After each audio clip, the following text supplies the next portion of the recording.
या महायज्ञाकडे वळत आहोत। सकाळच्या सत्रामध्ये आपण मोठ्या प्रमाणात शाश्वत युद्ध थांबावं, जगामध्ये विश्वशांतीचा संदेश सेवेकऱ्यांद्वारा जगात पोचला जावा, म्हणून या विश्वशांतीचे शांतीदूत खरं तर सेवेकरी आहे। आज सकाळी अमेरिकेत सुद्धा खूप मोठ्या प्रमाणात सेवेकऱ्यांनी चंडीयाग केलेला आहे। सकाळी त्यांच्याशी संवाद साधण्याला संधी मिळाली। दुबईसह अन्य देशांमध्ये खूप कुतूहल निर्माण झालेलं आहे, खूप उत्सुकता आहे की चंडीयागामुळं किंवा या सेवेमुळं मोठे भयानक प्रसंग त्याची तीव्रता कमी झालेली आहे। म्हणून आज आपण प्रत्यंगिरा मंत्र लावून चंडीयाग केलेला आहे, देश हितासाठी, मानव हितासाठी। तो चंडीयाग आपण समजून घेणार आहोत। आपण यापूर्वी गेली अनेक दशकं या पुण्यभूमीसह राज्यात साप्ताहिक दैनिक जी सेवा केंद्र आहेत, जिल्हानिहाय आहेत, राज्यनिहाय आहेत, देशनिहाय आहेत आणि विदेशात आहेत। हे आत्ता आपण जे बसलात हे सगळं जगात लोकांना दिसतं, इथे हा लाईव्ह चालू आहे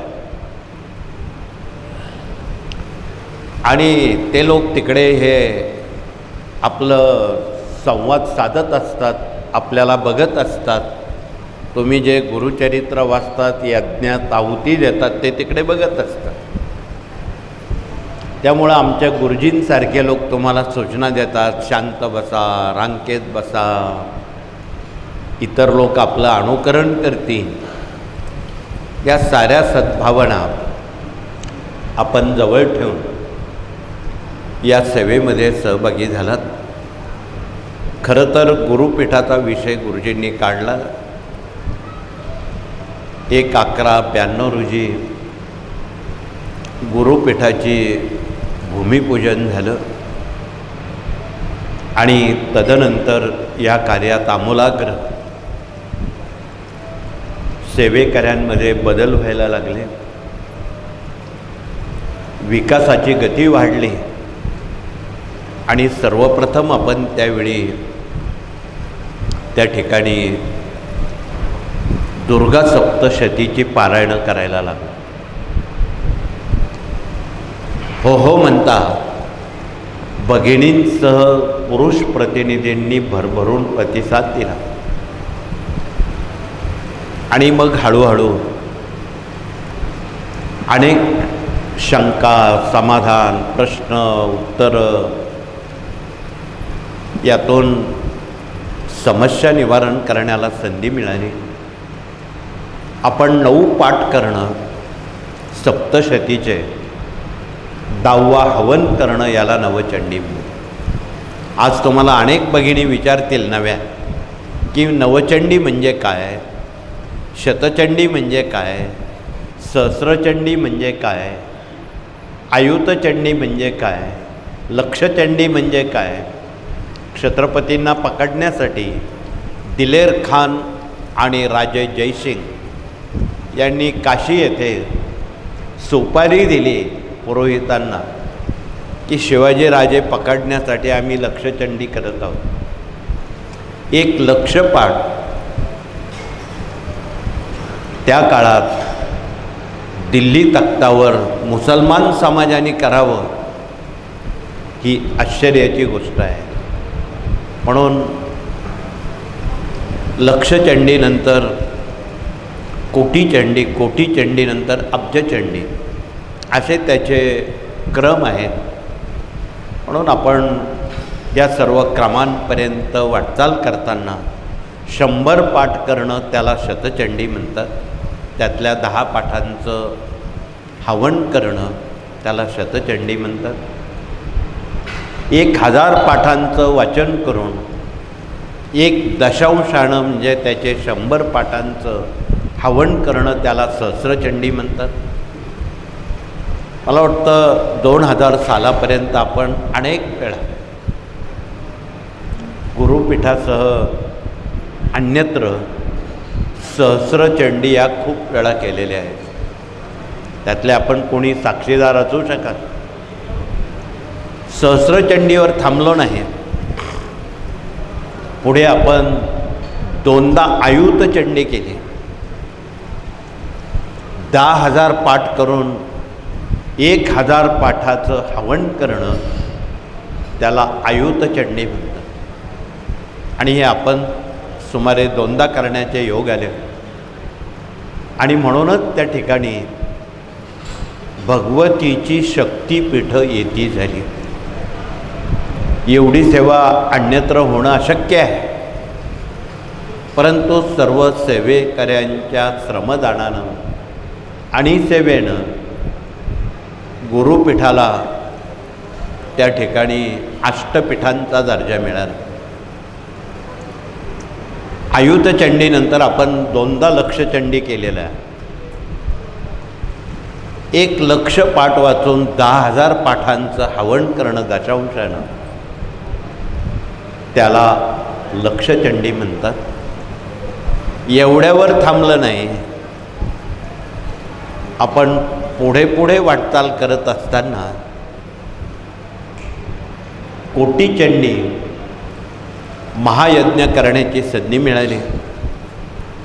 आणि त्याचा सांगता समारोह 1 कोटी पाठ आमच्या सर्व भगिनींचं पुरुष प्रतिनिधींनी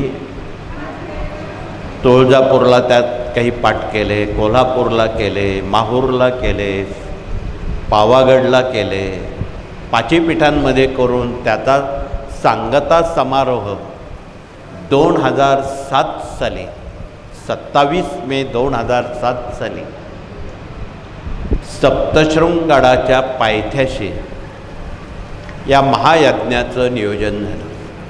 त्या महायज्ञाला इथे बसलेल्या कोणी भगिनी असतील कृपया त्यांनी हात वरती करावेत. थोडेसे हात वरती आलेत.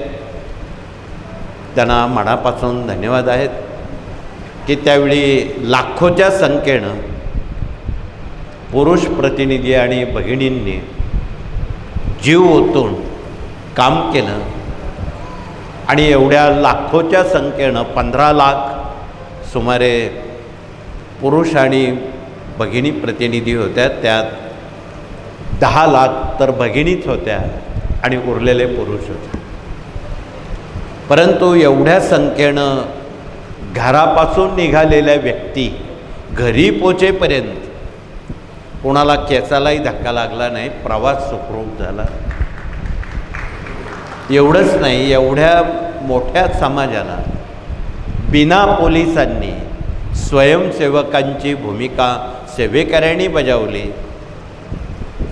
सरकार घाबरलं त्यावेळी, महाराष्ट्र सरकार. त्यांना कळलं एवढे लाख लोक आलेले आहेत.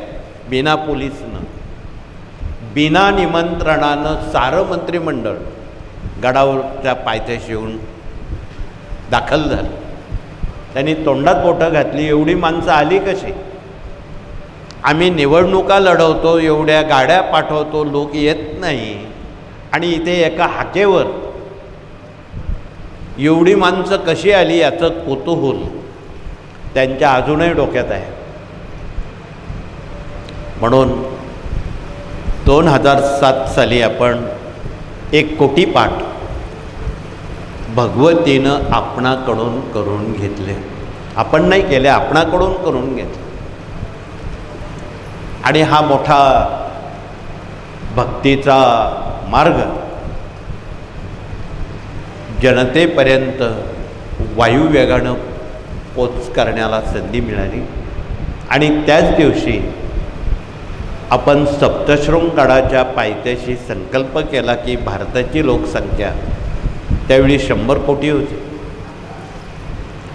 आपण 100 कोटी पाठ श्री दुर्गा सप्तशतीचे जर केले तर निश्चितपणे या देशात असणाऱ्या 100 कोटी लोकांना भगवतीचा कृपा आशीर्वाद मिळेल. त्याच दिवशी आपण सुरुवात केली आणि उणीपुरी आज 15-16 वर्षामध्ये राज्यात देशात असणाऱ्या साप्ताहिक दैनिक सेवा केंद्रासह सामुदायिक ठिकाणी आज आमच्या माता भगिनी खूप मोठ्या प्रमाणात श्री दुर्गा सप्तशतीचं वाचन पठण मनन हवन चिंतन करतायत. काल परवापर्यंत देशभरात सुमारे 92 कोटी पाठ श्री दुर्गा सप्तशतीचे करण्याला संधी मिळाली. आपण आपला अभ्यासक्रम जरा त्याचा वेग कमी होता, पूर्वीच व्हायला पाहिजे होता. मी त्यावर बोलणार नाही, परंतु आपण जर हा वेग वाढवला असता तर कदाचित कोरोना आला नसता, कदाचित कालचं भडकलेलं युद्ध आलं नसतं. हे जगाच्या कल्याणासाठी आपण हे करत आहोत, ही भावना जोपर्यंत आपल्यापर्यंत पोचत नाही तोपर्यंत आपण वैयक्तिक अनुभूतीसाठी हा मार्ग नाही, संतांच्या विभूती जगाचं कल्याण साधण्याचा हा हेतू आहे. म्हणून या जगाचं मानवजातीचं कल्याण व्हावं. स्वतःला अनुभव तर चिकार येते. इथे आलेले बसलेले सर्वांनाच अनुभव स्वामींचे येतात. इथे बसणारी अशी एकही व्यक्ती नाही की स्वामींची सेवा केली अनुभव आला नाही. अनुभव तर अटळ आहे, परंतु एवढ्या अनुभूतीवर थांबून चालणार नाही. आपण कोणाचे देणेदार आहोत. आपला जन्म आपल्यासाठी नाही, दुसऱ्यासाठी आहे.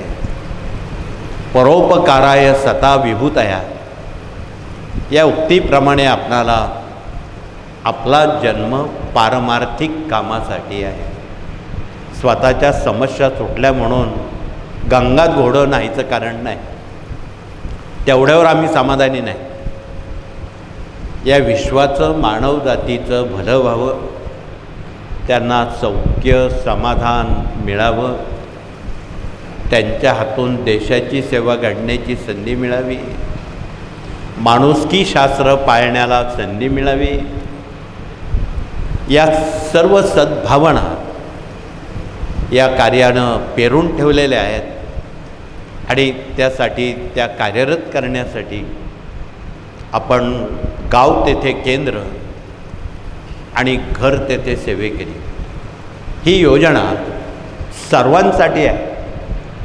म्हणून आपण थोडंसं ग्रामाभियान करावं आणि ग्राम अभियानामध्ये जे दुःखित पीडित त्रस्त जनता आहे, उद्ध्वस्त झालेली मनं आणि प्रपंच आहेत, त्यांना शाब्दिक धीर दिलासा देऊन त्यांना अध्यात्माकडे वळवा.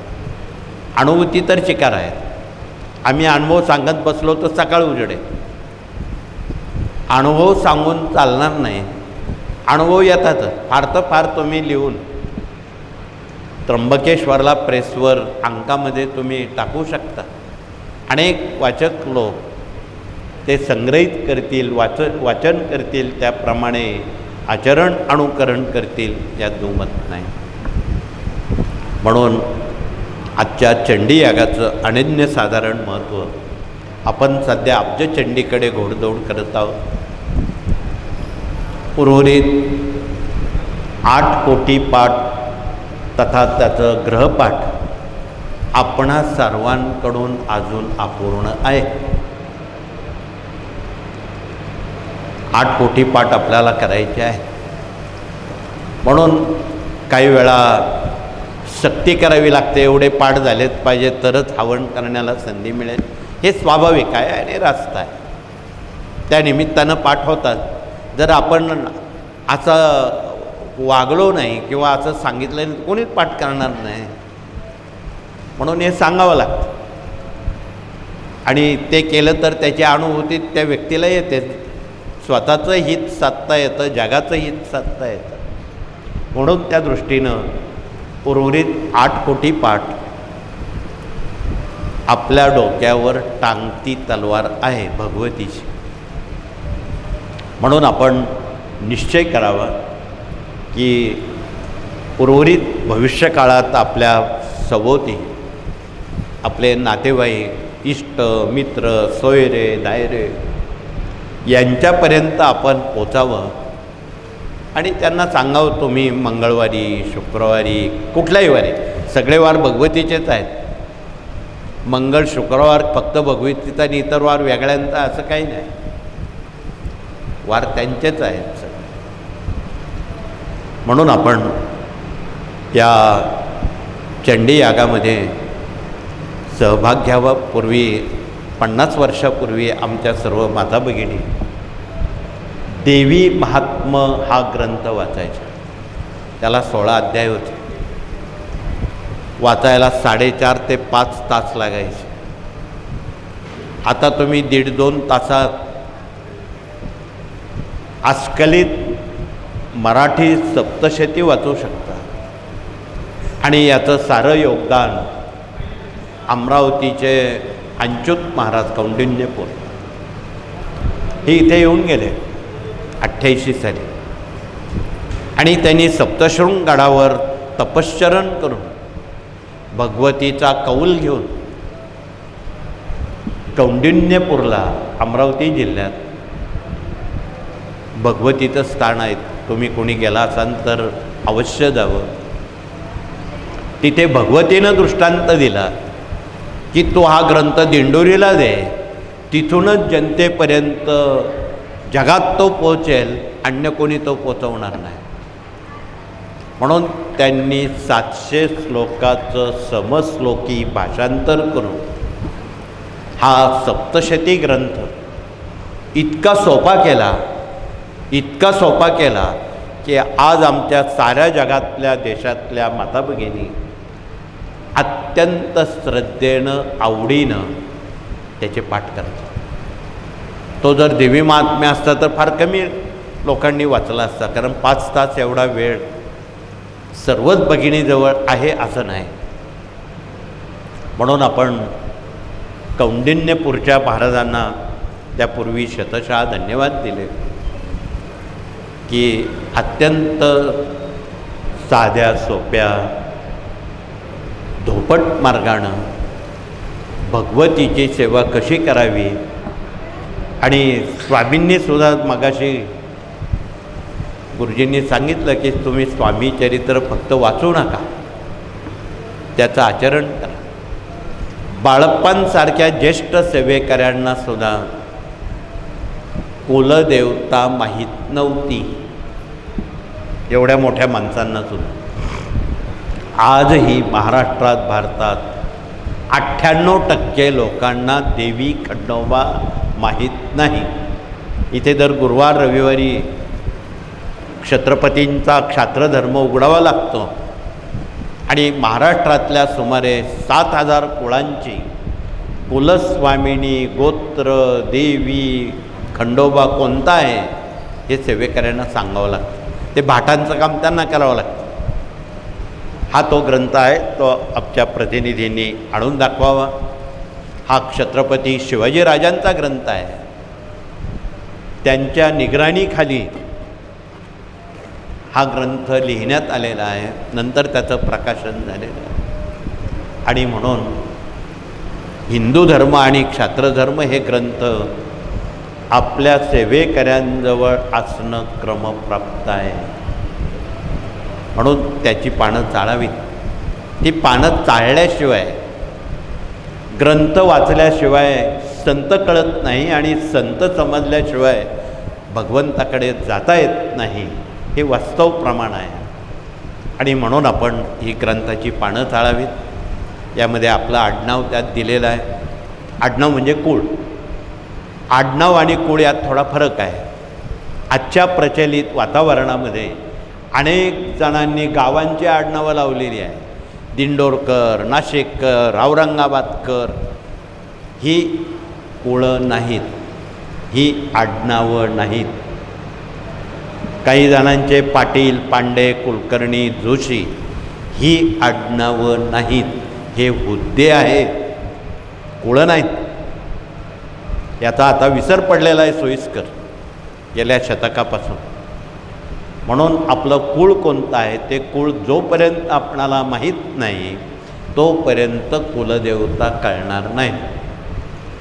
म्हणून कुलदेवता समजून घेण्याचे ज्यांना यात आडनावं आलेली नाहीत त्यांच्यासाठी स्वतंत्र उपाय आम्ही दिलेले आहेत. कुलदेवता कोणती कशी ओळखावी म्हणून ते पण आपण त्याकडे जाणार आहोत. तथापि वर्षातून एकदा तरी महाराष्ट्रवासियांपुरतं बोलायचं झालं तर महाराष्ट्रात प्रचलित 7,000 कुळं होती आणि त्या कुळांच्या कुलस्वामिनी त्याची विभागणी छत्रपतींनी 4 पीठांमध्ये विभागली. बऱ्याच कुळांची कुलस्वामिनी सप्तशृंग आहे, बऱ्याच कुळांची कुलस्वामिनी तुळजापूर आहे, बऱ्याच कुळांची कुलस्वामिनी कोल्हापूर आहे, बऱ्याच कुळांची कुलस्वामिनी माहूर ही आहे.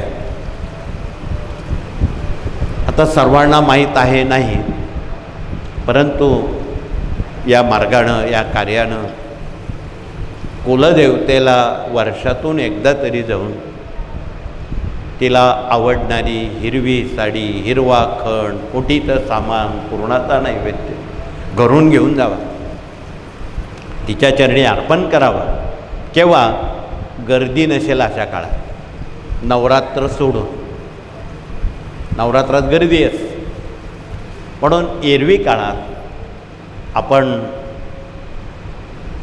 कुलस्वामिनीला जाऊन ती आपली कुळाची आई आहे असं समजून आपण तिचा जर सन्मान केला तर तुमच्या ज्या समस्या, काहींची प्रमोशनं खोळंबलेली आहेत, मुलांना नोकऱ्या लागत नाही आहे, शिक्षण अर्धवट राहिलेलं आहे, असे जे काही बहुविध प्रश्न आहे त्याला कुलदेवता जबाबदार आहे. तुम्ही अनुभव घेऊन बघा, देवीला जाऊन बघा, तिचा सन्मान करून या आणि स्वामींची सेवा करा. तुम्हाला त्याची काय प्रचिती येते तुम्ही बघा. रडत येणारी माणसं हसत का जाणार नाही? तीच अवस्था खंडोबाची आहे, म्हणजे कुलदैवताची आहे. या विश्वाचे पिता श्री भगवान शिव आहेत आणि महाराष्ट्रापुरतं बोलायचं झालं, खंडोबा हे आपलं कुलदैवत आहे. शिव आणि खंडोबा वेगळे नाहीत, ते एकच आहे. म्हणून आपण खंडोबाला वर्षातून येणेप्रमाणे एकदा गेलं तरी चालेल. जे अनेक वेळा जात असतील त्याबद्दल दुमत नाही, परंतु वर्षातून एकदा तरी जाऊन खंडोबांना एक धोतरपान, एक उपरणं, 1.25 पाव हळद, कांद्या वांग्याचं भरीत, पुरणा वरणाचा नैवेद्य. ते आपले पिताश्री आहेत, कुळाचे पिता आहेत, म्हणून आपल्या आईवडिलांना भेटायला, त्यांचा आशीर्वाद घ्यायला वर्षातून एकदा तर गेलंच पाहिजे. म्हणून वर्षातून एकदा तरी आपण आपल्या कुलस्वामिनीला, कुलदैवताला जाऊन स्वामींची सेवा केली तर स्वामी पुढचा मार्ग दाखवतो. म्हणून बाळप्पासारख्या ज्येष्ठ सेवेकऱ्यांना कुलदेवता माहीत नव्हती. स्वामींनी स्वतः कुलदेवतेचं रूप घेतलं आणि सांगितलं ही तुझी कुलदेवता आहे. मग त्या दिवसापासून ते दरवर्षी कुलस्वामिनीला जाऊ लागले आणि त्यामुळं स्वामी कार्यात त्यांना यश संपादन करतात. उद्या आपण स्वामी याग करणार आहोत, त्यामुळं अध्याय 1 ते 21 आपण त्याचा धावता परामर्श घेणार आहोत. स्वामी चरित्र निर्माते तथा ग्रंथकर्ते विष्णू बळवंत थोरात, राहणार पालशेत, जिल्हा रत्नागिरी. शिक्षण इयत्ता 4थी शिकलेला माणूस कुठे ग्रंथ लिहिल का? आज 4थी शिकलेली मुलं काय दिवे लावतील? परंतु त्यावेळी शिक्षणाला अनन्यसाधारण महत्त्व होतं. म्हणून त्यांनी स्वामी चरित्र लिहिण्याचं फार मोठं धाडस केलं. PhD झालेले लोकांना ग्रंथ लिहिता येत नाही, तर हे 4थी झालेले कुठून लिहित? म्हणून त्यांनी अत्यंत श्रद्धेच्या धाडसावर 21 अध्यायी स्वामी चरित्र हजारो ग्रंथांचा समन्वय साधून आणि प्रत्येक ग्रंथाचं वाक्य एका एका शब्दामध्ये त्यांनी सारामृत म्हणून घेतलं. लांबलचक त्यांनी भाषा टाळली. संभाषण करताना लांबलचक भाषा वापरू नये. सांकेतिक भाषेमध्ये आपले व्यवहार करावेत, आपलं अध्यात्म करावं, आपले दैनंदिन जीवन जगावं. म्हणून हे पण ग्रंथकर्त्यानं आपणाला शिकवलेलं आहे आणि त्या दृष्टीनं आपण स्वामी सेवेकरी जोडण्याचा सातत्यानं प्रयत्न आपण करावा. बऱ्याच कुळांना आपली कुलस्वामिनी माहीत नाही. कुणी उद्या म्हणेल आम्ही तो क्षात्रधर्म चालला आणि त्यात आमचं आडनाव नाही. अशा वेळी आमच्या बसलेल्या भगिनींनी आलेल्या भगिनींना उत्तर द्यावं की तुम्ही 5 मंगळवार एकादशीप्रमाणे उपवास करा. तुम्हाला देवी माहीत नाही ना, मग 5 मंगळवार उपवास करा. एक सुपारी देवघरात ठेवा आणि त्या मंगळवारी तुम्ही यथाशक्ती दुर्गा सप्तशतीचं वाचन करा. देवघराजवळ तुम्ही शयन करा. देवीच्या देवाऱ्याजवळ डोकं ठेवून तुम्ही रात्री निद्रिस्त व्हा. पहाटे केव्हा तरी 4-5 वाजता तुम्हाला अचानक सूचक स्वप्न पडेल, पण देवी मी तुमची आहे असं ती सांगणार नाही. आपल्यासारखे कोट्यवधी त्यांना भक्त आहे, आपणच उरलेलं थोडंच आहे. परंतु समजा सप्तशृंग कुलस्वामिनी तुमची असेल तर तिथल्या आजूबाजूचं वातावरण तुमच्या समोर आहे की उंच पर्वतावर आपण चढतोय. धिप्पाड अशी आकृती आपणासमोर उभी आहे, 18 भुजा लावून. मला वाटतं एवढं भव्य स्वरूप जगात अन्य कुठल्याही पीठांचं नाही. एवढं अतिभव्य अतिसामर्थ्यशाली हे शक्तिपीठ आहे. ते अर्धपीठ नाही आणि पीठं कधी अर्धी नसतात. परंतु आमच्या महाराष्ट्रात 300 वर्षापासून 3.5 पीठं म्हणून आमच्या तोंडात कोणीतरी घातले. कोणी घातले हे तुम्हाला माहीत असावं म्हणून सांगण्याचं प्रयोजन. तपशिलात न बोलते. पेशवे काळामध्ये 3.5 शहाणे होते. तुम्हाला इतिहास माहीत आहे का नाही मला माहीत नाही. त्यात बाजीराव किती शहाणे, नाना फडणवीस किती शहाणे, महादजी शिंदे किती शहाणे, या तिघांना मिळून 3.5 शहाणे इतिहासानं ठरवलेलं होतं. आणि मग त्या इतिहासानं मागचा पुढचा न विचार करता शक्तिपीठांनाही 3.5 करून टाकले. पीठ अर्ध नसतं. ही सारी पूर्ण पीठं आहेत. महाराष्ट्रात 52 देशामध्ये 52 शक्तिपीठं आहेत. त्यापैकी महाराष्ट्राच्या वाट्याला 4 शक्तिपीठं आलेली आहेत. सप्तशृंग, तुळजापूर, कोल्हापूर, माहूर यांचा समावेश आहे. भगवान शिवाच्या 12 ज्योतिर्लिंगापैकी 5 ज्योतिर्लिंग एकट्या महाराष्ट्राच्या वाट्याला आले. ती तुम्हाला माहीत आहे. तुम्ही त्र्यंबकेश्वरला दर महिन्याला येता. त्यात त्र्यंबकेश्वर आहे, पुणे जिल्ह्यात भीमाशंकर आहे आणि एकट्या मराठवाड्यात 3 पीठं आहेत. वेरूळ आहे, औंढ्या नागनाथ आहे, बीड जिल्ह्यात परळी आहे. ही 5 शक्तिपीठं भगवंताची महाराष्ट्राला स्फूर्ती देणारी आहेत, शक्ती देणारी आहेत आणि मनशांती देणारी आहेत, व्यसनमुक्त करणारी आहेत. या साऱ्या बाबी या शक्तिपीठांपर्यंत आपण जर पोचलात तर ते आपणाला समजेल. म्हणून या कार्यातून वर्षाच्या वर्षाला देवी खंडोबाला जाऊन आपण सन्मान करून यावं. वर्षभरात येणारे जयंत्या, पुण्यतिथ्या, दरबारचे 12 उत्सव असतात, ते आपणाला माहीत पाहिजे. आपल्या ग्रंथसंपदेतून वर्षात 12 उत्सव आहेत. त्यापैकी हा चैत्र महिन्यात ही वार्षिक परीक्षा असते प्रत्येक सेवेकऱ्याची. त्यात हा अखंड जप नामसप्ताह आहे. आणि या चैत्र महिन्याच्या पहिल्या 15वाड्यात 4 नवरात्र येतात. त्यापैकी तुम्ही देवी नवरात्र, खंडोबा नवरात्र, आपलं राम नवरात्र, हनुमान नवरात्र आणि स्वामींचं नवरात्र. यामध्ये स्वामींचं नवरात्र खूप मोठं आहे. चैत्र शुद्ध 2 ते उद्या 15 तारीख येणारी एप्रिल, चैत्र कृष्ण त्रयोदशी, सुमारे 28 दिवस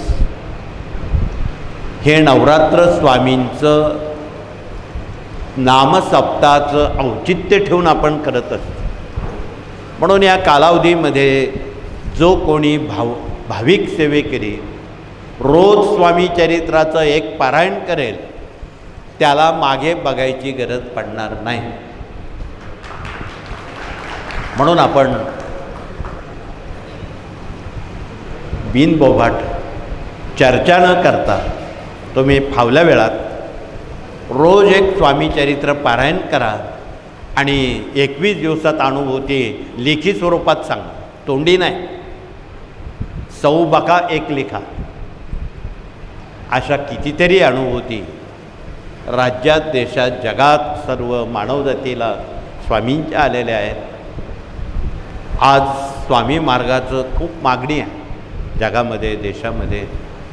असंख्य लोक टाहो फोडून समस्यामुक्त, चिंतामुक्त जीवनाला कवटाळण्यासाठी स्वामींचे पाय धरतायत. हे वास्तव लपवता येत नाही. आज अनेक जण या धावत्या धगधगत्या जीवनात अशांत आहेत. शांती नाही ती शोधण्यासाठी स्वामीं मार्गात ते येऊ इच्छित आहेत, सेवा करू इच्छित आहेत. त्यांना स्वास्थ्य, सौख्य, चिंतामुक्त जीवन त्यातून मिळावं, हा त्यांचा मुख्य हेतू आहे आणि हे स्वाभाविक आहे. म्हणून त्यासाठी या कार्यानं गाव तेथे केंद्र आणि घर तेथे सेवेकरी ही संकल्पना सेवेकऱ्यांच्या ग्राम अभियानाच्या 18 विभागातून सेवामूल्य पद्धतीत आपणाला साने गुरुजींप्रमाणे पोचवायचे. तथा आमचे तुकडोजी महाराज, गाडगे महाराज असतील किंवा संत मालिकेंच्या विचारातून आपणाला ही विचारसरणी घराघरात, मनामनात पोचवायची आहे. आमच्या भगिनींनीसुद्धा डॉक्टर आनंदीबाई, बहिणाबाई, श्री संत जेवढे झाले ती भूमिका स्वीकारून प्रत्येक भगिनींना या संत मालिकेची विचारसरणी, वारसा आणि ग्राम अभियान त्यांच्यापर्यंत घरात जर एक भगिनी सुसंस्कारित झाली, एक कुटुंब सुसंस्कारित होतं. त्याला वेळ लागत नाही. मगाशी ते उखळ काढताना गुरुजींनी उदाहरण दिलं.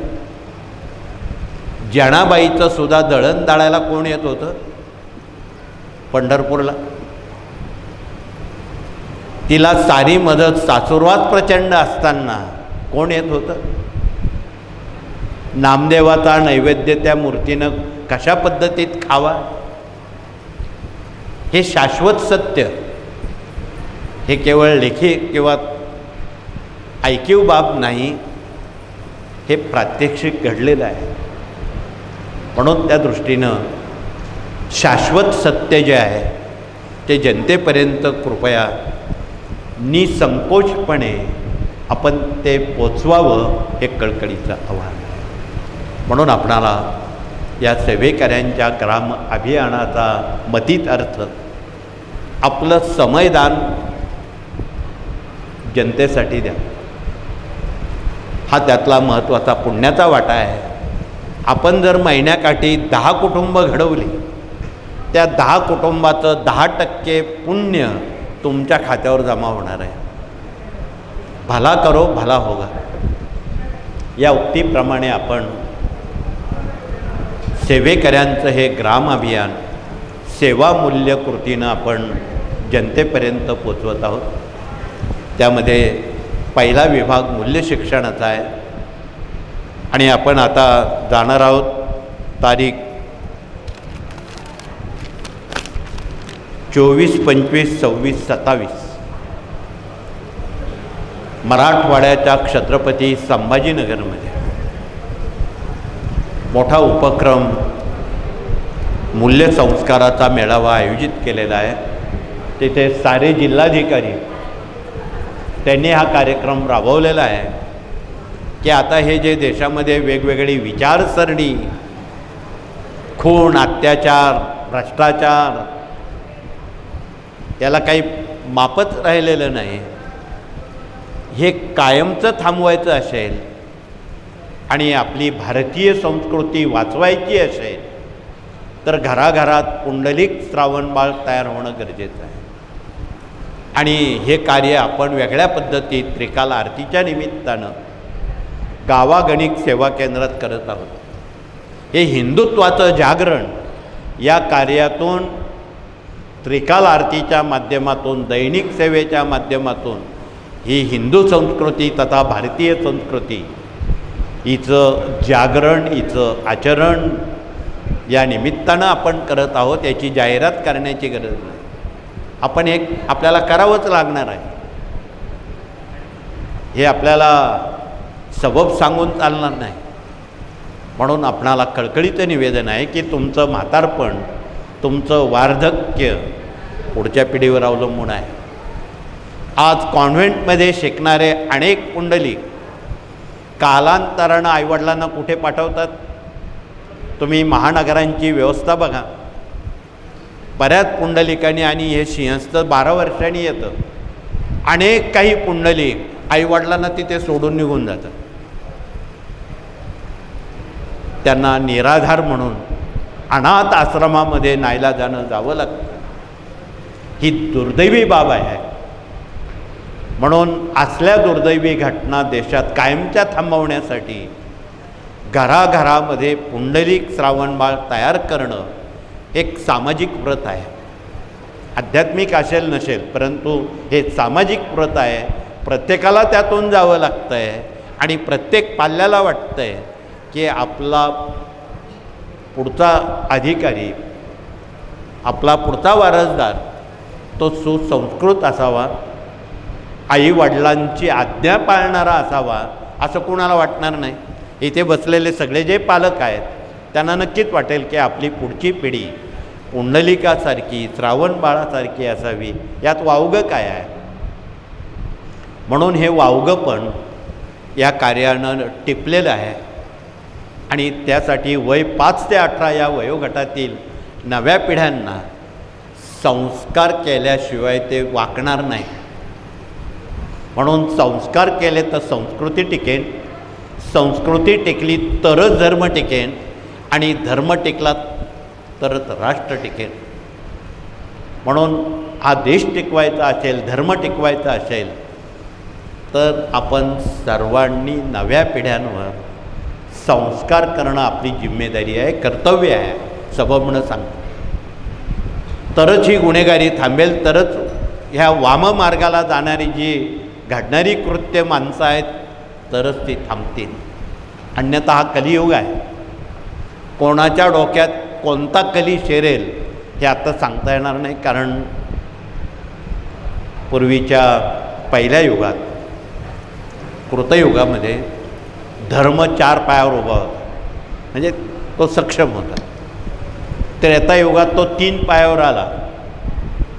कालच्या द्वापारात श्रीकृष्णांच्या काळात तो 2 पायावर आला. आज कली 1 पायावर उभा आहे. केव्हा कुणाचा तोल जाईल भरोसा नाही.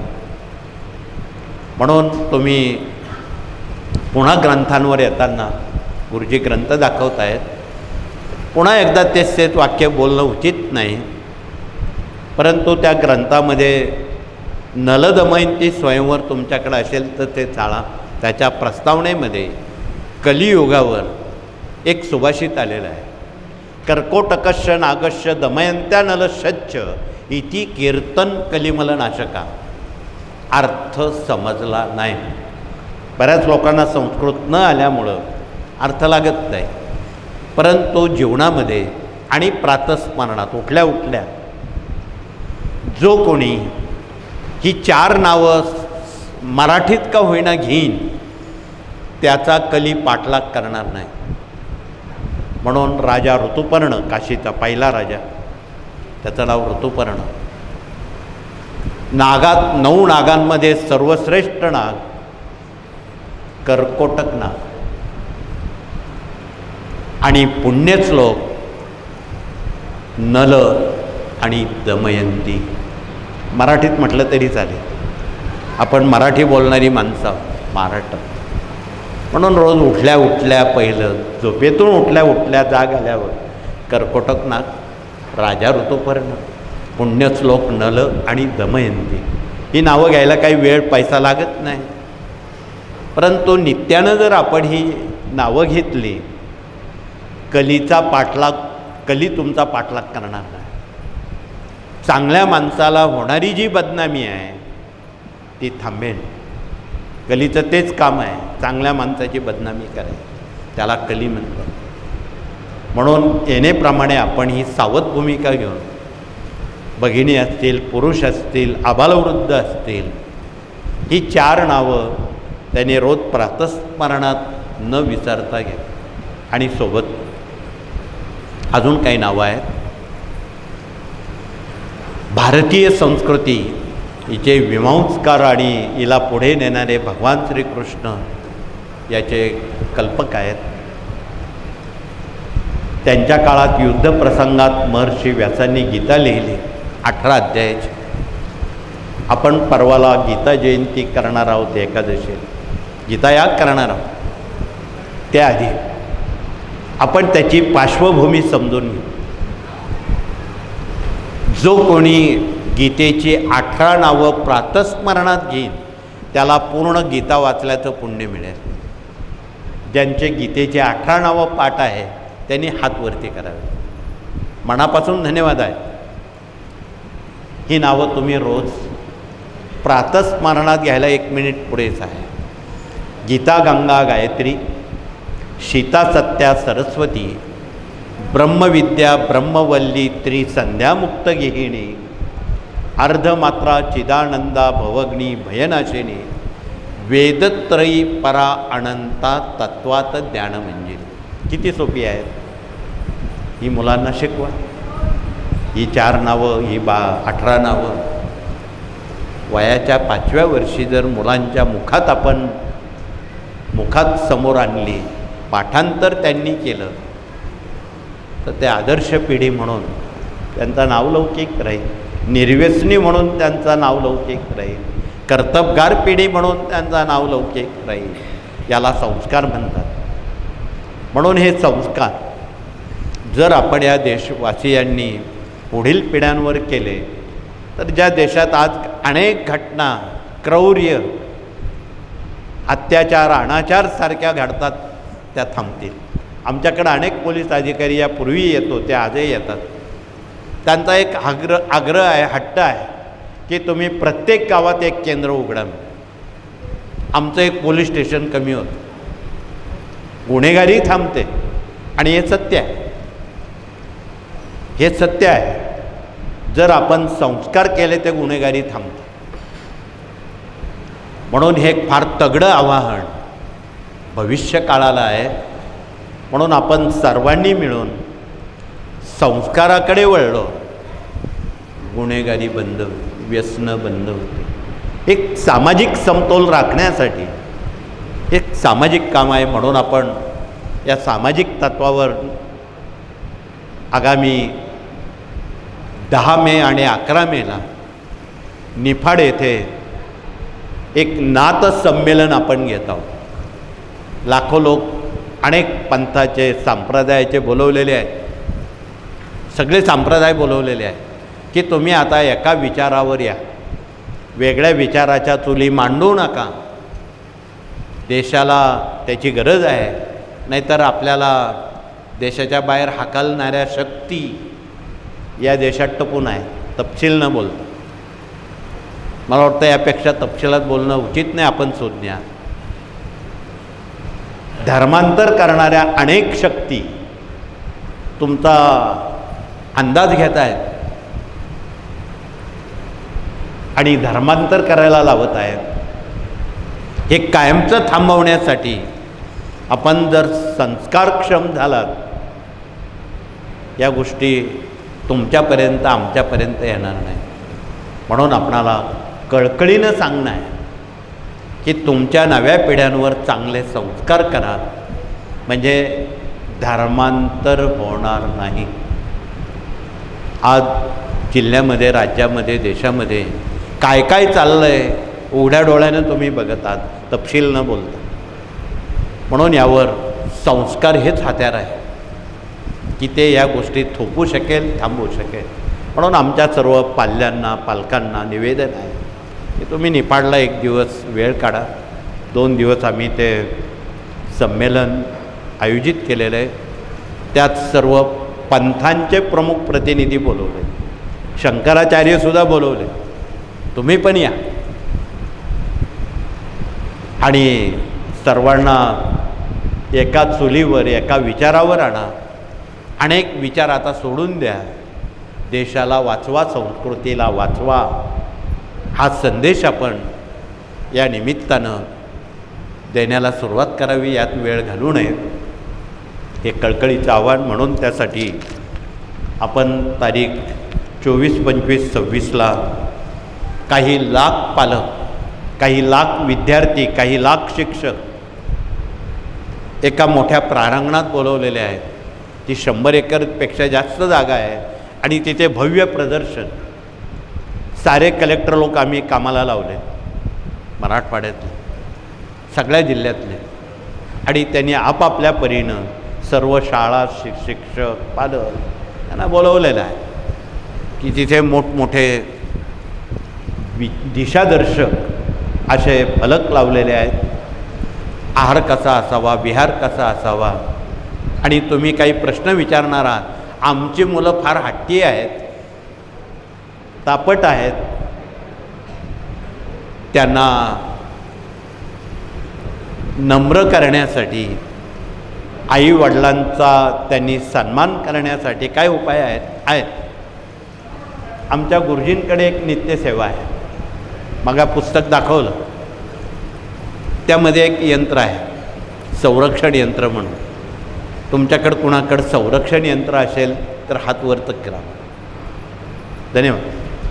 त्याच्यावर अंकात आणि आकडेवारीत एक यंत्र लिहिलेलं आहे.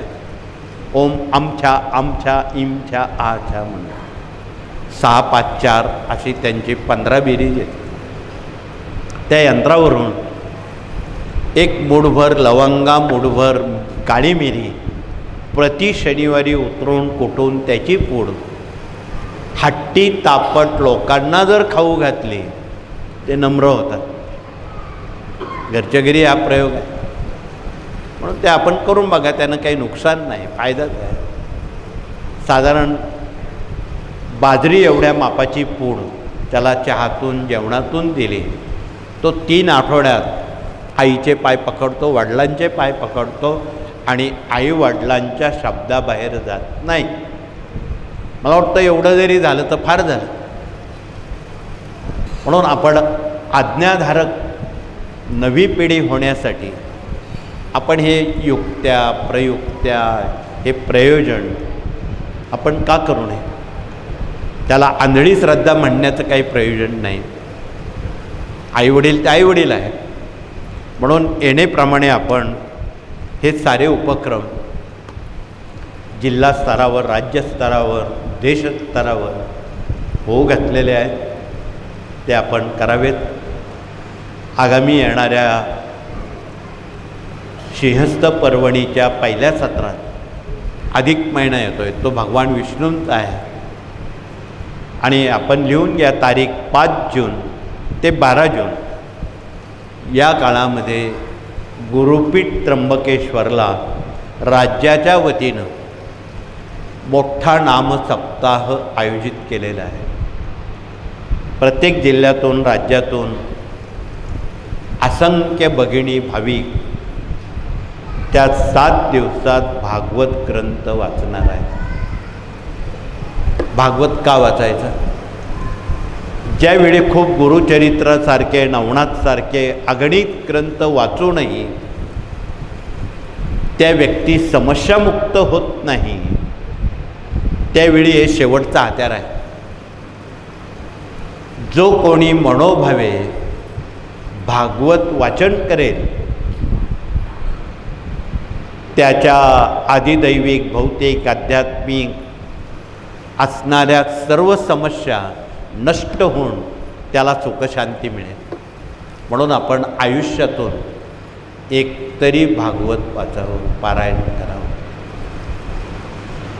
आपण सेवेकरी एवढे भाग्यवान आहात. इथे प्रति एकादशीला छोटा भागवत वाचणारे काही प्रतिनिधी आहेत. इथे बसणाऱ्यांपैकी जे असतील त्यांनी हात वरती करावे.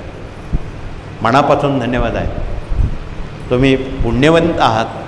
इथे प्रति एकादशीला भागवत वाचण्याला संधी मिळते आणि प्रति आठवड्यापैकी मंगळवारी इथे दुर्गा सप्तशतीचे मोठ्या प्रमाणात पाठ केले जातात. रविवारी मोठ्या प्रमाणात मल्हारी सप्तशतीचं, खंडोबाचं, कुलधर्माचं जागरण केलं जातं, वाचन केलं जातं. प्रति गुरुवारी सामुदायिकरित्या स्वामी चरित्राचं पठण करण्याला आपणाला कुलद्वार आहे.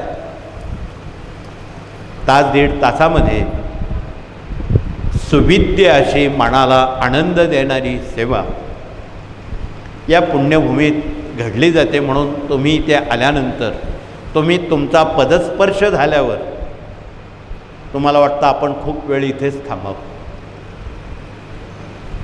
असं जे समाधान, जी ऊर्जा आहे ते स्वामी देत असतात. म्हणून अनेक भगिनींना वाटतं आपण माहेरीच आलेलो आहे आणि ते स्वाभाविक आहे. आम्ही त्यात काही म्हणत नाही. आणि सगळ्यात झुकतं माप नव्हे, 100% अधिकार गेल्या शतकापासून या कार्यानं भगिनींना आधीच दिलेलं आहे. ते अन्य राजकीय लोक 30% देतात, आपण 100% दिलेलं आहे. इथे साफसफाई स्वयंपाकासह सारी कामं पुरुष करतात हे तुम्हाला माहीत आहे. म्हणून आलेल्या माहेरून माहेरवासिनी भगिनी त्यांना सौख्य, समाधान, संस्कृती त्याची शिदोरी घरी नेता यावी आणि देश, धर्म, सदाचार, कुटुंब यामध्ये समृद्धता यावी, हा त्यामागचा आमचा उद्देश आहे, बाकी काही नाही. म्हणून आपण भगिनींना सांगितलं तर भगिनी पटकन त्याचं अनुकरण आचरण करतात. आणि आमची भारतीय संस्कृती आमच्या माता भगिनींनी अनादिकालापासून ती समृद्ध केलेली आहे. ती प्रचंड सुशिकता, नम्रता, सदाचार, सासुरवास हा त्यांच्या पाट्यावर पुजलेला आहे. या गोष्टी स्वाभाविक सांगणं उघड आहे आणि यातूनच संस्कृती टिकते. म्हणून तुम्हाला माहीत आहे, तुम्ही परवा गुरुचरित्र अध्याय क्रमांक 4 वाचताना तुमच्या स्मरणात आहे, अनुसूये मातेचं सत्वहरण करण्यासाठी देवादिदेव ब्रह्मा, विष्णू, महेश भूतलावर आले. आपल्यापेक्षा कोण वरचढ आहे? प्रत्येकाला वाटतं आपल्या पुढे कोणी जाऊ नये. साधं शाळेत पहिला नंबर मिळवणारा मुलगा किंवा मुलगी आहे, दुसरासुद्धा त्याचा हेवा करतो, माझा पहिला नंबर घे. तसा हेवा करणाऱ्या अध्यात्मात सुद्धा प्रवृत्ती कमी नाहीत. त्यात देव मागे असलेल्यात नवल नाही. म्हणून त्या मातेचा हेवा बघवेना म्हणून तिला नामोहरण करण्यासाठी हे अतिथीचं रूप घेऊन आले. मातेनं ते ओळखलं, हे माणसं नाहीत, ही असामान्य लोक आहेत. म्हणून तिनं एका दृष्टिक्षेपात नुसती दृष्टी पडली, एक दिवसाची बालकं झाली, तिघांची बालकं झाली, ब्रह्मा विष्णू महेश यांची. स्वर्गात त्यांच्या जागा रिक्त झाल्या. त्या तिघांच्या 3 बायका विचारात पडल्या. सरस्वती, लक्ष्मी, पार्वती यांनी नारदाला बोलून आणलं. हे नारदा, एवढे दिवस झाले, एवढे महिने झाले, आमचे पती केले कुठे? स्वाभाविक विचारणा केली. नारद हे त्रिकाल ज्योतिषी होते. पृथ्वी, पाताळ, स्वर्गात काय चाललंय यातले उत्तम ज्योतिषी म्हणजे नारद. त्यात नारद मुहूर्त आहे. आम्ही ज्योतिषशास्त्र शिकवायच्या वेळी तुम्हाला नारद मुहूर्त सांगणार आहोत. तिथी, वार, नक्षत्र याची बेरीज करून 2 भागून बाकी 1, 2, 0 असेल. ते नारद पाताळात आहे, स्वर्गात आहे का पृथ्वीवर आहे? ज्यावेळी ते पृथ्वीवर असतात त्यावेळी झगडा होतो एकमेकाचा. म्हणून नारदांना काय म्हटलेले लोक कळलावे, भांडण लावणारे, आणि वकील लोक त्याचा बरोबर फायदा घेतात. हा गमतीदार विषय आपण शास्त्रात आणू आणि शास्त्रोक्त पद्धतीत समजून घेऊ. म्हणून नारदानं बघितलं या देवांची बालकं झालेली आहेत, हे भूतलावर आलेले आहेत, आत्री ऋषींच्या आश्रमात त्यांची बालकं झालेली आहे. मग आता आणायचं कसं? म्हणून नारदानं खूप प्रयत्न केले त्यांना परत आपल्या पूर्व जागेवर आणण्यासाठी.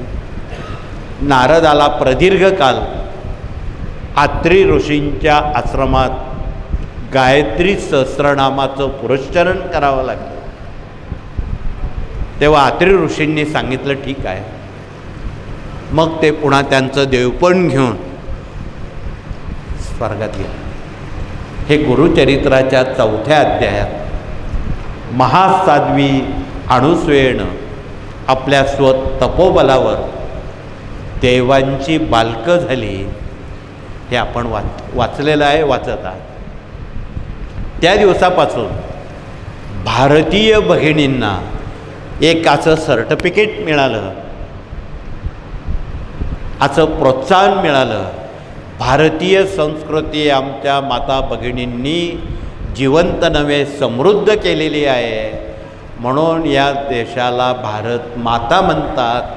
अमेरिकेला माता म्हणत नाही, इराणला माता म्हणत नाही, चीनला माता म्हणत नाही, कुठल्याही देशाला माता म्हणत.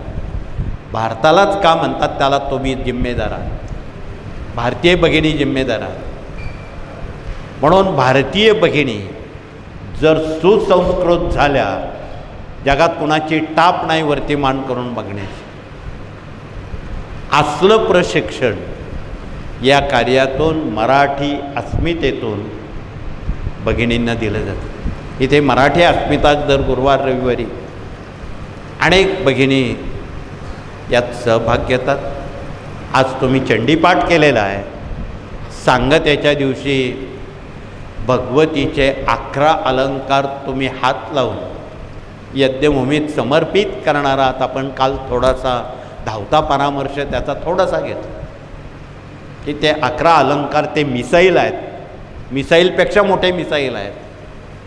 आणि ते मिसाईल जर समजून घेतले तर जगात कुठलंही युद्ध होऊच शकत नाही, एवढं सामर्थ्य त्या 11 अलंकारात आहे. म्हणून भगवतीनं राक्षस मारताना सुद्धा, महिषासूर मारताना सुद्धा, चंडमुंड मारताना सुद्धा, धूम्रलोचन मारताना सुद्धा या 11 अलंकाराचा वापर केलेला आहे. म्हणून दूर नका जाऊ, सप्तशृंगगडाच्या भगवतीच्या पायाखाली ठेचून ठेचून भगवतीनं तो महाबळी महिषासूर ठार मारला. तो लवकर मरेना. देवांना केव्हाच पराभव करून तो पळून आलेला होता. भगवतीनं सर्व शक्ती एकवटून त्याला शेवटची गोष्ट विचारली, तुला मरायचं का जगायचं? त्या राक्षसानं शेवटी प्रामाणिकपणानं सांगितलं, हे आई, हे भगवती, तुझ्या हातून जर मी मेलो तर माझा उद्धार होईल. मला तुझ्या हातूनच मारायचं आहे, पण एक अटीवर, अट घालून मारलेला आहे तो राक्षस, तसा मरेना. माझं जे खाद्य आहे ते मला दिलं तर मी मरेन. आता त्याचं खाद्य काय ते तुम्हाला माहीत आहे, त्याला काय खायला लागतं. म्हणून अज्ञानपणानं किंवा अडभिज्ञपणानं तिथे लोक भगवतीऐवजी त्या बकासुराला नव्हे, त्या राक्षसाला नव्हे, त्या महिषासुराला 2 पायाचं 4 पायाचं बळी देतात. ते त्याचं खाद्य आहे, भगवतीचं नाही. देव मांसाहारी नाहीत, हे पहिलं आपण समजून घ्या. म्हणून यात यथासत्य ज्या बाबी आहेत त्या दुर्गा सप्तशतीमध्ये मांडलेल्या आहेत. म्हणून आपण बलिपूर्णाहुतीच्या दिवशी याचा खुलासासुद्धा करणार आहोत. बली कुणासाठी द्यायचा असतो, 11 अलंकार भगवतीचे समर्पित कशासाठी करायचे असतात, यात विज्ञान आणि अध्यात्म याची कास धरून या साऱ्या गोष्टी जनतेसमोर, सुशिक्षित लोकांसमोर नव्हे त्यांच्या हातानं त्यांच्यासमोरही केल्या जातात. कुठलाही बळी दिला जात नाही. आजही आमच्या शेतकऱ्यांच्या सर्वेडंबर बांधावर काही क्षेत्रपाल सेंद्रिय दैवत आहे. मसोबा आहे, मावलया आहे, मुंज्या आहे, झुटिंग आहे, वेताळ आहे. हे सगळे राक्षसांचे गण आहेत. ते राखणीचं काम करतात. म्हणून त्याचा राखणीचा जो काही मानधन वेतन असेल, आमचे सर्व सेवेकरी शेतकरी राज्यामध्ये त्याला प्रति अमावस्येला 1 भाकरी, कांदा, चटणी, नारळ त्याच्याजवळ ठेवून देतात. बाबा हे घे, आमच्या वाटे जाऊ नको, आमच्या शेताचं रक्षण कर. आणि खरोखर रक्षण होतं. जे शेतकरी हे प्रतिमहा क्षेत्रपाल दैवतांची सेवा करतात त्यांची शेती कष्टाला फळ देणारी असते. तुम्ही अनेक जिल्ह्यामध्ये, तालुक्यामध्ये बघितलं, जे शेतकरी क्षेत्रपाल दैवतांचा सन्मान करत नाही, केळीच्या बागा सपाट झाल्या, द्राक्षावर गारा पडल्या, धान्य गेलं, सरकार पॅकेज देत नाही. परंतु जे शेतकरी मनापासून करतात त्यांची नुकसान टळते. एवढ्या क्षुल्लक बाबीवर जर एवढी मोठी गोष्ट होत असेल, हे ग्राम अभियान शेतकऱ्यांपर्यंत का पोचू नये. म्हणून आपणाला कळकळीचं निवेदन आहे की आपण पोस्टमनची भूमिका घ्या, सगळ्या शेतकऱ्यांच्या बांधावर जा, त्यांना नीटनेटकं त्यांच्या मातृभाषेत सांगा की बाबा त्या शेतीचा राखणदार क्षेत्रपाल अमुक अमुक आहे, तो वर्षातून 12 वेळा प्रति अमावस्येला छोटी भाकरी, कांदा, चटणी, नारळ ठेवून ये, तुझी नुकसान टळेल. न केल्यामुळं ट्रॅक्टर बिघडणं, इलेक्ट्रिक मोटारी जळणं, घरात वादविवाद होणं, भांडणं होणं, अपघात होणं हे कमी नाही. अशी काही अपघाती ठिकाणं आहेत हम रस्त्यावर, राज्य रस्त्यांवर, तिथे अपघात होतात ठराविक वेळी, ड्रायव्हरची चूक नसतानाच होती. अशा अनेक टक्केवारी अपघात घडत असतात. म्हणून सेवेकऱ्यांचा अपघात होऊ नये म्हणून किंवा चुकाचा प्रवास व्हावा म्हणून इथे काही उपाययोजना दिलेल्या आहेत. त्याही आपण हे ग्रंथ चाळता चाळता ती पानं चाळत, त्यात एक वाहन सौख्य यंत्र आहे, ओम वाहनत्रय लाभकृत्सा स्वाहा हा मंत्र तथा मारुती यंत्र गाडीत लावावं. ज्या ज्या ठिकाणी सरकारनं पाट्या लिहिलेल्या आहेत हे अपघाती वळण आहे, वाहन सावकाश चालवा. तिथे तिथे तुम्ही गेलात, तुमच्या मुखात स्वामींचा मंत्र आणि मृत्युंजय मंत्र आला पाहिजे. ओम त्र्यंबकम यजामहे सुगंधिम पुष्टिवर्धनम उर्वारुकमिव बंधनान मृत्योर्मोक्षीयमामृता. घराला पोचेपर्यंत तुमचा प्रवास सुखाचा होतो. हे कशासाठी आहे, कुणासाठी आहे, हे आपण कृपया आपल्या भाषेत सांगा, जनतेला सांगा. म्हणजे अपघात कमी घडतील किंवा अपघात झाला तर त्याला काही होणार नाही, तो वाचेल. या साऱ्या बाबी, या साऱ्या भावना या कार्यानं, या मुद्रण साहित्याच्या ज्ञानाच्या पानपोईतून आपणापर्यंत ठेवलेल्या आपण विचारपूस केली तर त्याचा अर्थ कळेल. नुसतंच पाया पडायचं निघून जायचं याला आध्यात्मिक म्हणत नाही. आज एक फॅशन झालेली आहे पर्यटक लोकांची. तुम्ही आत्ताही मागा बघितलं, अनेक पर्यटक हात हलवतात, निघून जातात. त्यांना सेवेकरी म्हणता येईल का? ह्या देवाला जा, त्या देवाला जा, ह्या बाबाकडे जा, त्या बाबाकडे. ते पर्यटक लोक आहेत. प्रासंगिक करार, प्रसंग अवधान नसलेले. म्हणून आपणाला निवेदन आहे की आपण सर्वदेवं नमस्कारम केशवम प्रति गच्छति हे स्वामी चरित्रात ग्रंथकर्त्यानं हे विधान चुकीचं म्हणून मांडलेलं नाही. म्हणून आपण हे विधान समजून घेताना आपल्या वाहनाची काळजी कशी घ्यावी. तुम्ही घरातून बाहेर पडताना उजवी नागपुडी ज्यावेळी चालू असेल, आपण त्या स्वरशास्त्रापर्यंत जाणार आहोत, त्यावेळी घरातून उंबऱ्या बाहेर पडताना उजवा पाय पदार्पण करून जर तुम्ही घराच्या बाहेर पडलात, तुमचं इच्छित कार्य सफल होतं. या बारीक सारीक गोष्टी, याला काही पैसे लागत नाही, या स्मरणात ठेवाव्या लागणाऱ्या बाबी आहेत. म्हणून आपली स्मरणशक्ती जागृत करण्याचं काम हे ग्रंथ करत असतात. म्हणून ग्रंथ वाचावेत. ग्रंथ समजले तर संत समजतील आणि संत समजले तर भगवंत कळतील अशी म्हण आहे आणि रास्त आहे. म्हणून आपण पर्यटक होऊ नका. इकडे जा तिकडे जा, तिथे काय नाही, फक्त दर्शन करतात, निघून जातात. देव पुढे पळतो हे मागे चालत राहतं. फार तर फार हे एक व्यसन म्हणून लोकांना पर्यटनाचं लागलेलं आहे. तिथे जाऊन हात जोडतात, फार तर फार असलं तर नारळ फोडतात, करोंट्या देवाजवळ ठेवतात, खोबरं घरी घेऊन जातात. आगमनामुळं त्या देवस्थानाची दुर्गंधी किंवा अस्वच्छता तुम्ही देशभर बघत आहात. अनेक शिवाजी राजांचे 350 किल्ले आहेत.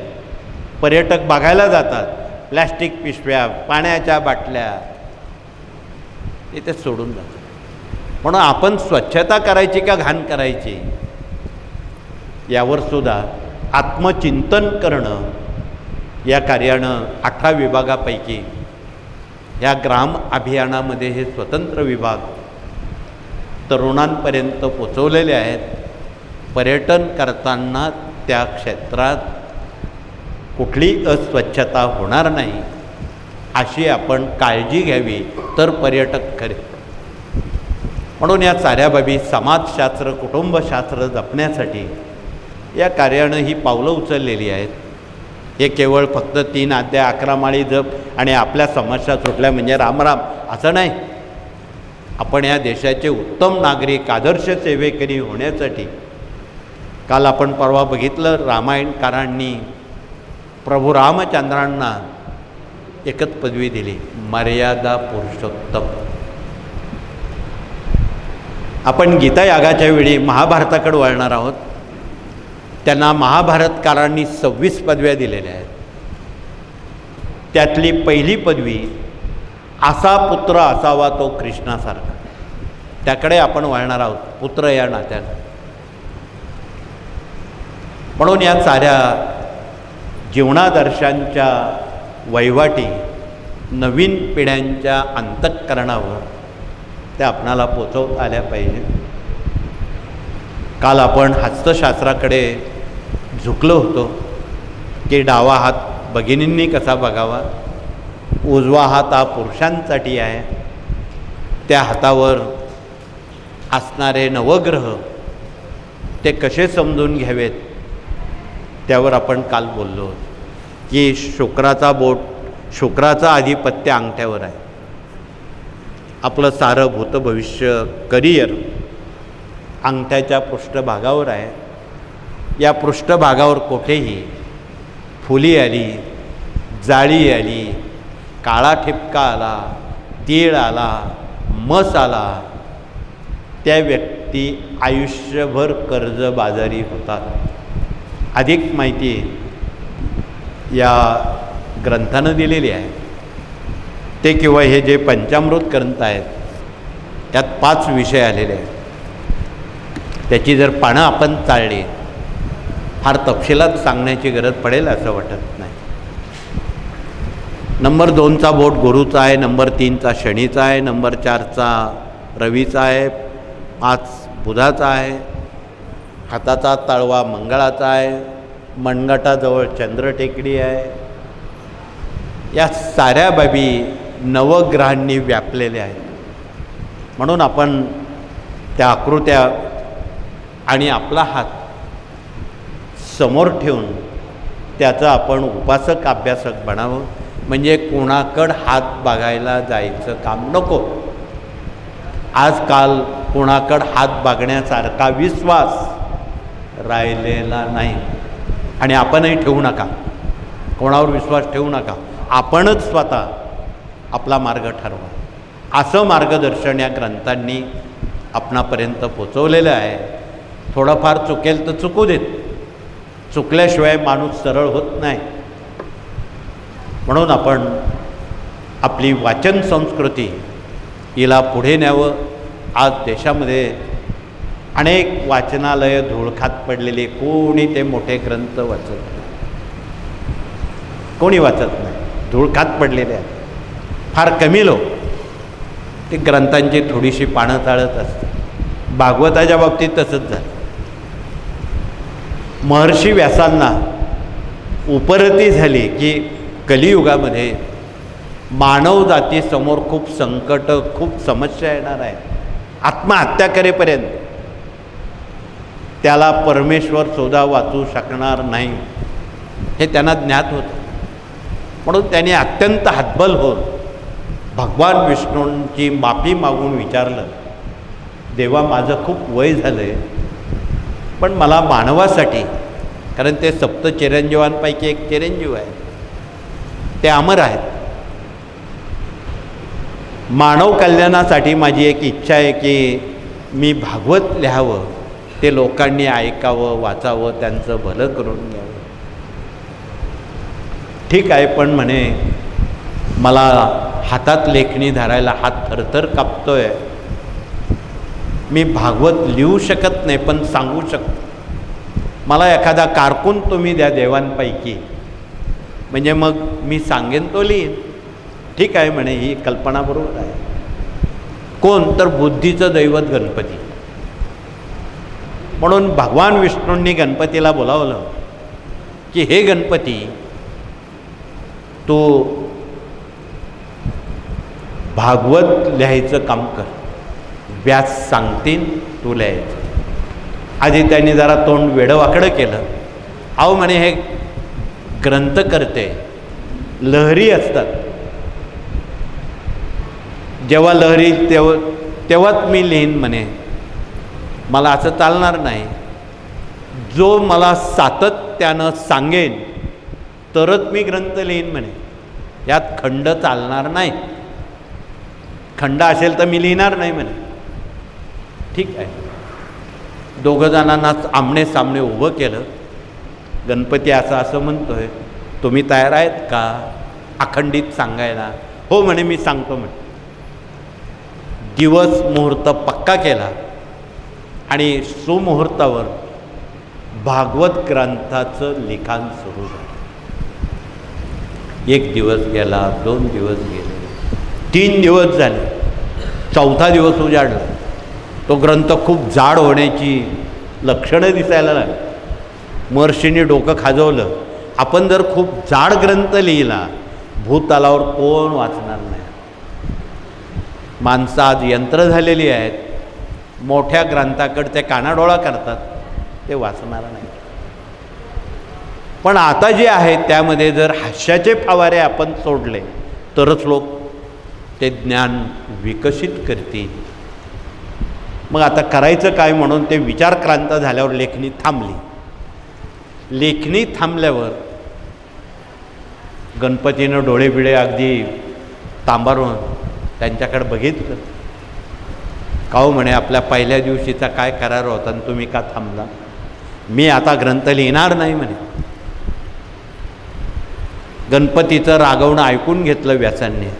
अरे गणपती, हा ग्रंथ मी माझ्यासाठी किंवा गणपतीसाठी लिहित नाही. भूतलावर मानव जातीच्या मनाला आग लागलेली आहे. ती आग शांत करण्यासाठी आपण हा ग्रंथ लिहितोय. तुझ्यासाठी माझ्यासाठी मी लिहित नाही. असं आहे का म्हणे? ठीक आहे, असं असेल तर मग मी विचार करतो म्हणे. ठीक आहे, विचार कर म्हणे, पण त्याआधी मी तुझ्यावर काही प्रश्न टाकतो, त्याची उत्तरं तू दे. म्हणून गणपतीवर 3 कूटं टाकली त्या भागवतातून. पहिलं कूट आहे, पहिला कूट प्रश्न असा आहे, आली कुल वहनाची वहन आणत होते, शशीधर वहनाने ताडिले मार्ग पंथे, नदीपती रिपुजाचा तात भंगून गेला, रविसुतमही संगे फार दुःखित झाला. अर्थ समजला नाही. चुकून इथे बसलेल्या भगिनींना जर याचा अर्थ माहीत असेल तर हात वरती करावा. मराठी अस्मितेत काम करणार नाही माहिती, तुम्ही वाचनात आता मागे राहू नका. याचं उत्तर आपल्या मराठी अस्मितेत दिलेलं आहे आणि ते आमच्या भगिनींनी कधीतरी वाचावं, स्मरणात ठेवावं, नव्या पिढ्यांना शिकवावं, नव्या पिढ्या सज्ञानी बनवाव्यात. पूर्वी लग्न कार्यात खूप प्रश्न टाकायचे बघा. अगदी सत्यनारायणच्या वेळीसुद्धा ते आमचे ब्राह्मण लोक त्या वस्त्राची गाठ मारताना, अहो नाव घ्या, चाललात कुठे. आमचे विजू गुरुजींचे वडील बाळू गुरुजी हे महाराष्ट्रात प्रख्यात होते. प्रत्येक जोडप्याला ते आडून एक तर नाव घ्यायला लावायचे, नाही तर शिकवायचे.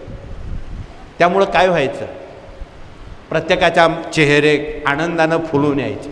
नाव घ्यायला लावलं की प्रत्येकाला आनंद होतो. ते पुरुष असो की भगिनी असो, नाव कोणतं आणि कुणाचं कसं घ्यावं हे भगिनींना चांगलं माहीत असेल. हल्लीच्या नव्या पिढ्यांना अलंकार माहीत नाही.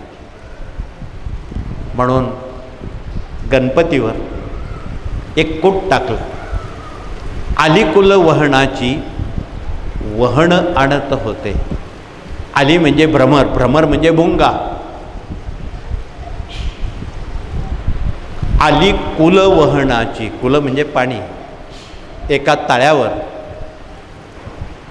भगिनी डोक्यावर घट घडा घेऊन पाणी आणत होते. आली कुल वहनाची वहन आणत होते. कुल म्हणजे कमळ आणि कमळाचं वहन म्हणजे पाणी. प्रत्येकाचे वाहनं वेगवेगळी आहेत. कमळाचं वाहन पाणी आहे आणि ते पाणी तळ्यावरून आणत असताना त्या डोक्यावर पुढे काय घडलं? अलिकुल वहनाची वहन आणत होते म्हणजे पाणी आणत होते. शशीधर वहनाने, शशी, शशी म्हणजे चंद्र, ज्यांनी डोक्यावर धारण केलेलं आहे. शंकरानं चंद्राला डोक्यावर धारण केलेलं आहे. शशीधर वहनानं, शंकराचं वाहन म्हणजे नंदी, नंदी म्हणजे बैल. शशीधर वहनाने ताडिले मार्ग पंथे, ताडिले म्हणजे मारलं, मागून येऊन बैलानं धडक दिली. ताडिले मार्ग पंथे. पुढे काय झालं? नदीपती रिपू ज्याचा, नदीपती रिपू, नदीचा पती समुद्र, समुद्राचा शत्रू अगस्ती. अगस्ती ऋषींनी 7 समुद्र एका घोटात प्राशन केले म्हणून ते समुद्राचे शत्रू आहेत. त्यांचं नाव अगस्ती. नदीपती रिपू, रिपू म्हणजे शत्रू, ज्यांचा जन्म मडक्यात झालेला आहे ते अगस्ती. कौरवांचे सुद्धा जन्म शरीरबाह्य झालेले होते, हे तुम्हाला माहीत आहे. नदीपती रिपू ज्याचा तात भंगून गेला. तो घट मारल्यामुळं खाली पडला असेल, फुटला असेल, तात भंगून गेला. पुढे काय झालं? रविसुतमही संगे, फार दुःखित झालं. ही मराठी अलंकारिक भाषा आहे आणि आजच्या मितीला मराठी भाषा खूप अवघड आहे. तिला जरी अभिलाष दर्जा दिला असला, महाराष्ट्रातल्या फार कमी लोकांना मराठी येते असं म्हणायला बिलकुल अतिशयोक्ती नाही. अर्धी हिंदी, अर्धी इंग्लिश, अर्धी आयराडी, सगळ्या मिक्सर भाषा झालेल्या आहेत. नीट मराठी आम्हाला आज बोलता येत नाही, हे दुर्दैव आहे. रविसुतमही संगे, फार दुःखित झाला. रवी म्हणजे सूर्य, सूर्याचा पुत्र कर्ण, कर्ण म्हणजे कान. ती कानावर पडली, कान दुखावला. हे 4 ओळींचं वर्णन आहे. हे गणपतीला ऐकवल्यावर गणपतीनं डोक्यावर हात ठेवला. महर्षी, सगळं करा, माझ्यावर कोट टाकू नका म्हणे. मी ग्रंथ लिहायला तयार आहे. मी बिना शर्तीनं तुम्ही सांगाल तेवढा वेळ द्यायला तयार आहेत, परंतु माझ्यावर पोट टाकू नका. नाही नाही म्हणे. त्यात हास्यास्पद गोष्टी टाकल्या, हास्याचे फवारे उडवले तरच लोक तो ग्रंथ वाचतील. नाही तर कंटाळा आले. काही ग्रंथ वाचता वाचता बरेच लोक डुकल्या घेतात, तुम्हाला माहीत आहे. असं नको. म्हणून हे फार दूरदर्शी आणि कल्पकता ग्रंथकर्त्याची असावी लागते की ग्रंथ वाचताना डुकली येणार नाही, झोप येणार नाही, त्याचा उत्साह कसा वाढेल याला ग्रंथकर्ता म्हणतात. दुसरं कुठ टाकलं. गणपतीनं डोकं खाजवलं, आता काही आपली खिमा नाही. गणपती हतबल झाला. दुसरं कूट परत व्यासांनी गणपतीवर लादलं, टाकलं. तो बुद्धीचं दैवत आहे, तो असं म्हणणं उचित नाही. तुला हे कूट सोडवावं लागेल.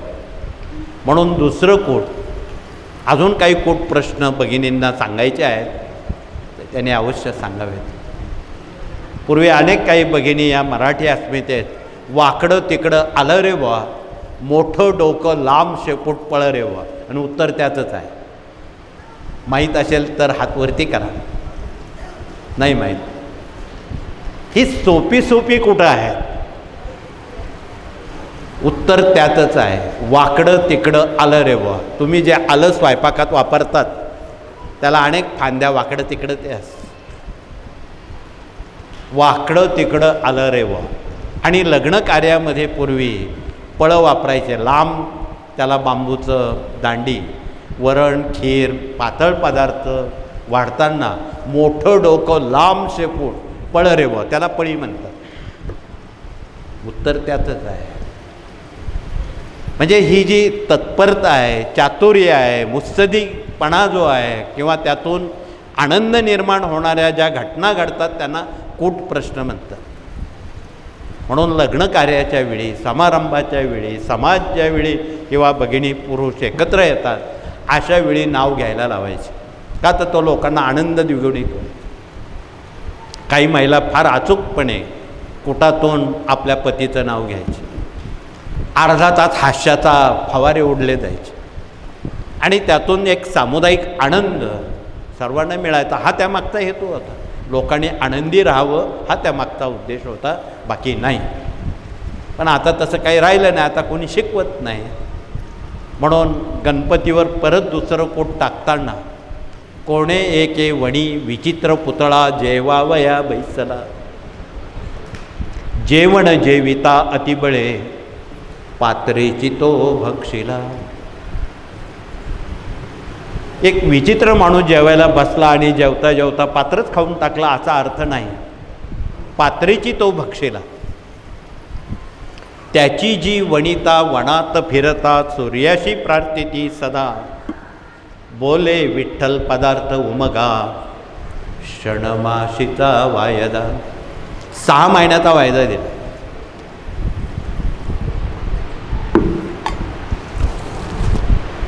गणपतीला कूट सुटेना. महर्षी आता बस झालं म्हणे, माझी विकेट घेऊ नका म्हणे. मी हातबल झालो आहे, मी तुम्ही म्हणाल तसं करायला तयार आहे, माझ्यावर पोट टाकू नका.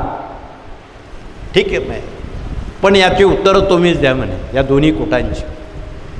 ठीक आहे देतो, मी रचली, मला द्यावंच लागतील म्हणे.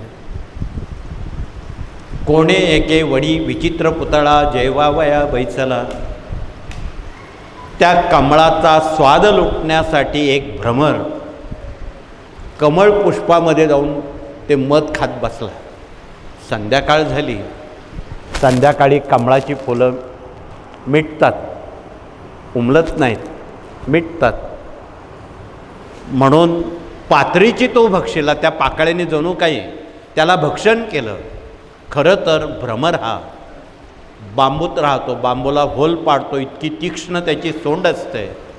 परंतु कमळाच्या फुलात तो अडकल्यावर कुठल्याही पाकळीला तो दुखापत करत नाही. जिथे खातो तिथे तो त्याची हे राखतो, अन्नाला तो जागतो. म्हणून पाथरीची तो भक्षेला, त्या पाकळ्यांनी त्याला जणू काही खाऊन टाकलं. पण इकडे भ्रमरपत्नी आपला पती घरी येत नाही म्हणून रात्रभर ती जागी राहिली आणि सूर्यनारायणाला सारखी विनंती करायची की हे सूर्यनारायणा, तू लवकर उगव. सूर्य उगवला म्हणजे कमळाची फुलं मोकळी होतात, उमलतात. त्यावेळी माझ्या पतीची सुटका होईल असं पोट भ्रमराचं गणपतीवर टाकलं.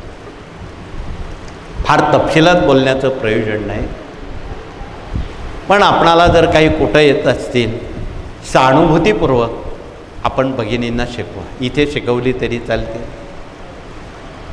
आणि त्याचा आनंद सर्वत्र सर्वदूरपर्यंत आपण कृपया भ्रमरासारखा पोचवावा, हा त्यामागचा उद्देश आहे.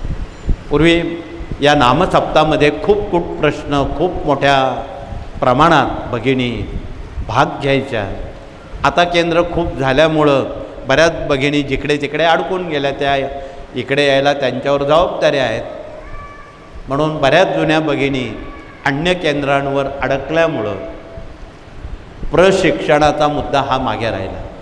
खूप प्रश्न शिकवायला फार कमी भगिनी आहेत. म्हणून आपण ते शिकवत जा, नव्या पिढ्यांना अवश्य शिकवत जा. आणि दर पौर्णिमेला तुमच्याकडे सत्यनारायण राहतो, त्यावेळी त्या नवीन जोडप्यांना तो सत्यनारायण शिकवा. त्यावेळी ती खूप प्रश्न शिकवा, म्हणजे उद्या समाजात त्यांना कोणी अडवलं, नाव घ्या, पटकन नाव घेता आलं पाहिजे.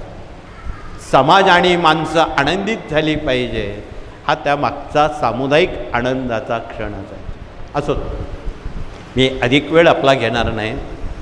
आपण आज चंडीयाग केलेला आहे. उद्या आपण रविवार आहे, थोडी गर्दी राहील. उद्या संपूर्ण स्वामी चरित्र 1 ते 21 अध्यायावर आपण बोलणार आहोत. ग्रंथकर्त्यानं पहिल्या अध्यायापासून 21 अध्यायापर्यंत काय काय घडामोडी, काय काय घटना झाल्या, त्याला कमीत कमी 2 तास लागतील सांगायला. स्वामीचरित्र खूप मोठं आहे, गुरुचरित्रापेक्षाही मोठं आहे. अनेक ग्रंथांचा संदर्भ ग्रंथकर्त्यानं त्यात नमूद केलेला आहे. म्हणून स्वामींच्या चरित्राला अमृत तुलना दिलेली आहे. स्वामी चरित्र सारामृत, हे अमृत आहे.